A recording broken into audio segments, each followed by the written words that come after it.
Youpi! Métal! Réveillez-vous! Youpi! Métal! Bon matin! Les Canadiens ont gagné à soir. Ils sont à 4 points devant les Rangers pour une place en série.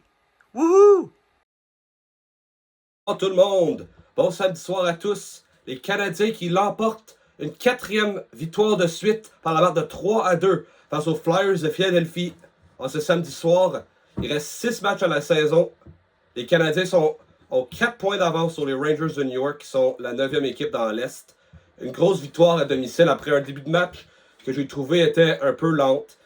Évidemment, on s'est fait compter le premier but par l'ancien du Canadien, Ryan Poehling.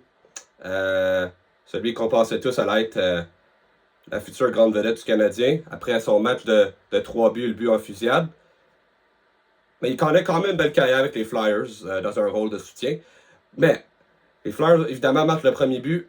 Ensuite, le Canadien, c'était une période très brouillonne. Même les deux bords. Beaucoup de passes manquées, un manque d'exécution. C'était pas un manque c'était pas de la paresse, c'était vraiment juste peut-être manque de concentration. Beaucoup de jeux à haut risque, beaucoup de passes à l'aveuglette ou des passes molles. Donc c'était pas une période très divertissante. Après ça, en deuxième période, le Canadien a un peu mis le pied sur l'accélérateur. Beaucoup de chances de marquer, mais encore une fois, un manque de finition. On se mettait pas vraiment non plus devant le but pour aller chercher ce retour-là. Il y en a eu plusieurs. Évidemment, Sam Harrison a été très très bon en deuxième période. Il y a vraiment, sans lui, ça aurait pu être facilement 2 ou 3-1 pour le Canadien. Du côté de Montembeault, très récupéré. Ensuite, en troisième période, direct pour commencer la période, Brendan Gallagher sur une belle remise de Jake Evans. Un très beau lancer, partie supérieure, top net du côté opposé. Aucune chance à Samuel Harrison. C'est un excellent lancer et Gallagher qui marque son 20e but. En passant à Gallagher, j'ai vu une statistique plus tôt cette semaine. C'est le joueur dans la Ligue nationale, le deuxième joueur avec le plus de buts dans la Ligue nationale pour ceux qui jouent moins de 14 minutes par match. Alors c'est quand même un bel accomplissement pour un joueur il y a un an, et dans les années on disait que c'était un joueur fini. Il ne restait plus rien dans le réservatoire. Mais là, évidemment, il score 20 buts. Il connaît une très belle saison. Même si certains soirs, il a l'air de manquer le souffle. Récemment, il joue son meilleur hockey, je dirais, depuis l'année qu'ils ont allé en finale. Même cette année-là, c'était plus un rôle défensif. Il n'a pas produit beaucoup en série. Mais certainement son meilleur hockey depuis ce temps-là. Ça, c'est sûr et certain. Puis après ça, on réplique encore une fois Lane Hutson. Lane Hutson. Il y a la rondelle dans son territoire. Il monte la rondelle. Ensuite, il coupe vers le coin pour déjouer les joueurs des Flyers et essayer de peut-être contourner le filet. Et non, il lance la rondelle sur la ligne rouge. Partie supérieure. Le gardien de but, là, il était à genoux. Il y a peut-être un espace de ça à côté de son épaule. Puis ici, c'est, mettons, la barre horizontale. Il y a le petit trou. Ouh! Il la passe dedans. J'ai plus d'autres mots. Je peux plus décrire Lane Hutson. C'est un joueur franchise. C'est un joueur de concession. C'est un joueur exceptionnel. Les jeux qu'il est capable de faire, les feintes, sa vision de jeu, sa rapidité, son talent. On n'a pas vu ça à Montréal depuis des années. Évidemment, Piquet Subban était un joueur très électrisant à Montréal. Probablement le dernier joueur électrisant. Avant ça, il y avait Kovalev. Mais je m'excuse, Lane Hutson est en avant de ça. C'est un joueur exceptionnel. Et on est chanceux de l'avoir. Le fait qu'on l'ait eu au 62e rang, j'en reviens pas encore. Évidemment, c'est à cause de son gabarit. Mais même dans le temps, Hutson, je pense qu'il y avait une lettre de son médecin qui disait, dans le fond, qu'il allait grandir 1 ou 2 pouces. Puis c'est ça qui est arrivé. Je pense qu'il mesurait 5 pieds 7. Puis là, il est rendu 5 pieds 9 ou 5 pieds 10. Alors, c'est ça qui est arrivé. Alors, le Canadien, puis c'était le 4e joueur choisi par le Canadien. C'était pas le premier ou deuxième, là. C'était le 4e joueur. Le Canadien a décidé de prendre Damas Stavkovski premier. Ils ont pris Méchard puis Owen Beck avant lui. Parce qu'ils croyaient qu'elle allait être encore disponible au 62e rang. Ça, c'est de la chance pure, là. Mais on se plaindra pas parce que c'est un joueur qui transforme l'équipe. Et sans lui, et Nick Suzuki qui a marqué ensuite un but en désavantage, tout un effort individuel, il sort la rondelle. En fait, un dégagement des Canadiens lors des avantages. Suzuki arrive là en premier. Il contrôle le filet. Ensuite, il tombe. Après ça, il se relève. Puis il lance. Puis ça a rondelle à frapper, je pense, un ou deux joueurs des Flyers pour passer entre les jambes du gardien. Sans lui puis Hudson, là, les séries, là, oublie ça. Le mix, oublie ça. On serait vraiment dans la course là, pour le premier choix avec des équipes comme les Sharks, comme les Blackhawks, les Predators, les Bruins de Boston, contre qui on a battu l'autre soir. Honnêtement, les Bruins, c'était probablement la pire équipe que j'ai vue jouer cette année au Centre Bell. Alors,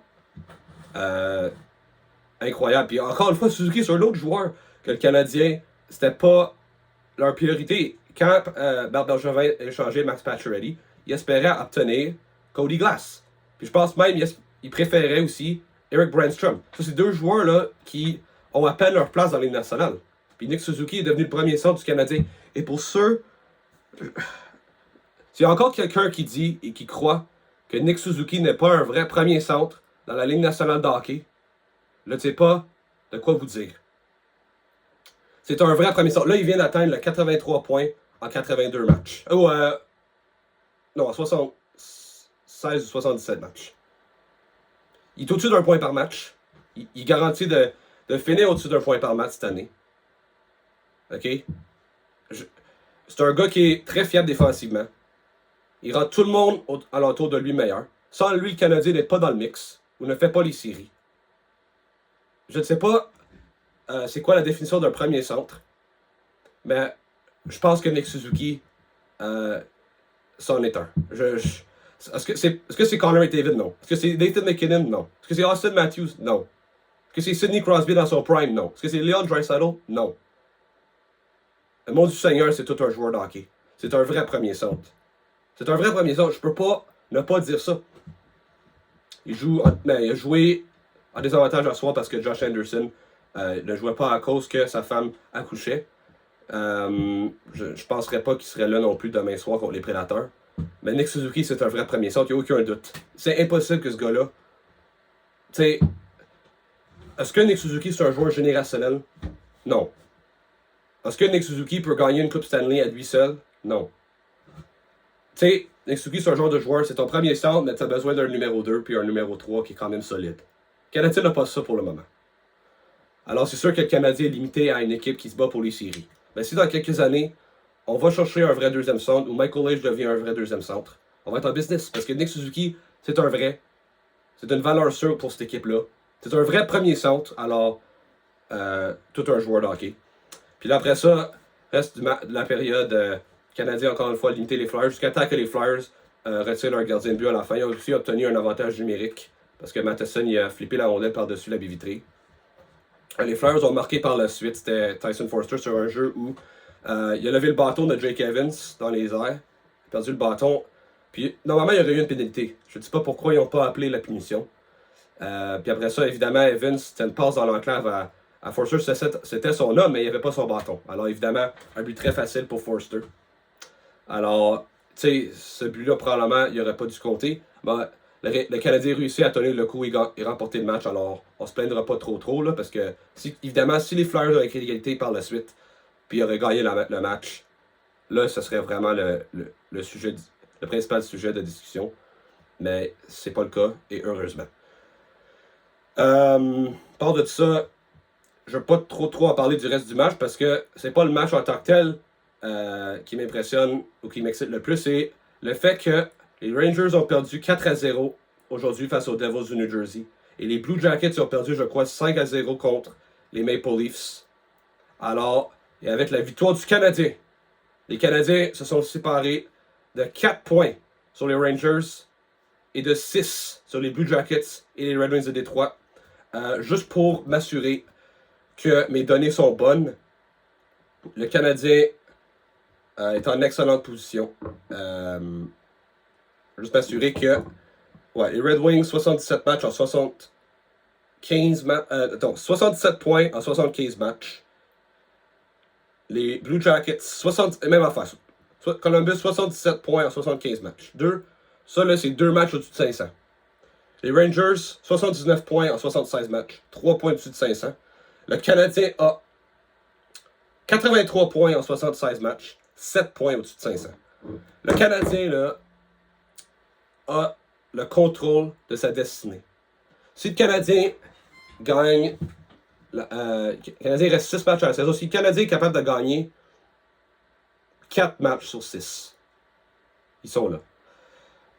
Les Rangers, là, pour qu'ils puissent dépasser le Canadien, les Rangers ont besoin de 4 points de plus que le Canadien obtient d'ici la fin de la saison. Ils ont 6 matchs à jouer. Si le Canadien gagne 3 games, ça les monterait à 89 points. Si les Rangers, pour obtenir 89 points, ils ont besoin de 10 points. 5 victoires en 6 games. OK? Les Blue Jackets, pour obtenir 89 points, ils auraient besoin, mais les Blue Jackets n'ont pas le bris d'égalité sur le Canadien, contrairement aux Rangers. Alors, ils auraient besoin de 11 points, je crois. Non, 13 points. Les Blue Jackets sont pas mal éliminés, là. Je m'excuse, là. Mathématiquement, pour l'instant, ça, c'est à condition que le Canadien gagne ses matchs. Mais les Blue Jackets, là, je pense que c'est une lutte à 2 équipes, c'est le Canadien et les Rangers. Puis le Canadien a vraiment un gros avantage maintenant avec 4 points. Il reste, comme je dis, 6 matchs à la saison. 6 matchs à la saison. Ils sont vraiment en bonne posture, une excellente posture. Il y a une semaine, quand j'ai fait ma vidéo de réaction d'après-match après le match contre les Hurricanes à Caroline, là, je croyais plus vraiment trop aux chances de faire les séries. Je disais c'est encore possible, puis c'était peut-être probable encore, mais peut-être pas. Mais je me disais, aucune chance de rien faire en série. Ils sont brûlés, Montembeault, ça paraît qu'il est fatigué. Une semaine plus tard, le Canadien a gagné 4 matchs de suite. Ils ont battu la Floride 2 fois, les Bruins de Boston et les Flyers de Philadelphie. Alors, ils ont vraiment le contrôle de leur destinée. Sont vraiment là, dans une excellente position. Cette semaine, les Canadiens, ils ont... Mais en fait, il reste 6 matchs à la saison. Après la victoire des Flyers, demain soir, ils sont à Nashville pour un deuxième match en 2 soirs. De un, pourquoi on voyage à Nashville 24 heures plus tard, on change... comment on dit ça? Time zone. Time zone, je me souviens plus comment dire ça en français, là, mais vous comprenez. Alors, fuseau d'horaire, c'est ça. On change de fuseau d'horaire pour jouer à Nashville. Une game, pas un voyage, une game. Ça va être difficile. Moi, là, je me suis dit, là, après la deuxième victoire face aux Panthers, si le Canadien est capable de gagner 3 games En fait, s'ils sont capables de battre les Bruins et les Flyers, ils vont être en bonne posture parce que je ne m'attends pas à un grand match contre les Prédateurs. Je vais mettre sur la route un deuxième match en 2 soirs contre une équipe de bon classement. Souvent, le Canadien a de la misère dans ces matchs-là. Alors, pour moi, c'était essentiel qu'ils battaient Boston et Philadelphie. Heureusement, ils l'ont fait en temps réglementaire aussi. Ça, c'est important parce qu'ils auront le bris d'égalité sur des équipes comme Columbus et Détroit qui les pourchassent. Alors, ça, c'est gros. Ça risque d'être d'auberge demain. Encore une fois, comme ils ont un petit coussin maintenant, ils peuvent se permettre de jouer d'auberge une game. Ils m'ont reposé Montembeault pour le garder frais et dispo pour la fin. Après ça, Détroit mardi, gros match. Si le Canadien gagne cette game-là, ça met fin aux espoirs des Red Wings. Ça, c'est sûr et certain.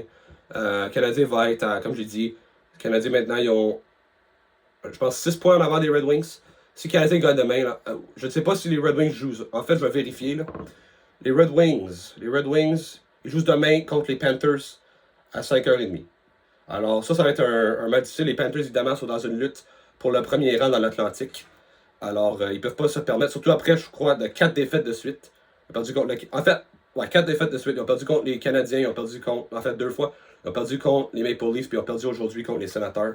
Alors, les Panthers ne peuvent pas se permettre de perdre contre les Red Wings demain. Mais encore une fois, les Red Wings ne peuvent pas se permettre de perdre demain parce que sinon, ils vont probablement être éliminés.